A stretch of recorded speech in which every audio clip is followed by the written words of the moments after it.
Hello বন্ধুরা, আমার এই ভিডিওতে তোমাদের সবাইকে অনেক অনেক স্বাগত। অনেকদিন পর একটা ভিডিও নিয়ে আসলাম।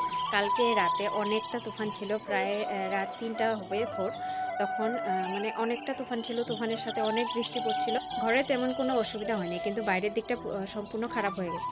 ভোর ৩টা থেকে তুফানটা শুরু হয়েছিল, এখন ১.৫ ঘন্টা হয়েছে তুফানটা বন্ধ হয়েছে। বন্ধুরা চলে এসো সবাই, তোমাদেরকে দেখাই আমাদের বাড়িঘরের অবস্থা। দেখো টিনের বেড়াগুলো ভেঙে কি অবস্থা হয়েছে।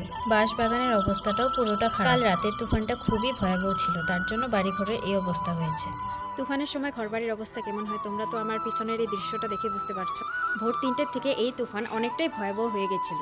এই দেখো পাশের বাড়ির গাছগুলো ভেঙে গেছে, আর আমাদের উঠোন দেখো কত আমের বোল পড়েছে। এইবার গাছে আমের বোল খুব হয়েছিল, তার জন্য ঝড় তুফানের মাত্রাও খুব বেশি। গাছটা পুরো ফাঁকাই হয়ে গেল। সকালবেলা উঠান ঝাড়িয়ে দেখো কতগুলো আমের বোল জমা হয়েছে। আমার ফুলের বাগানটাও পুরোপুরি তছনছ হয়ে গেছে। এই হচ্ছে মানি প্লান্ট গাছ, যেটা আমি বাড়ির থেকে এনে লাগিয়েছিলাম।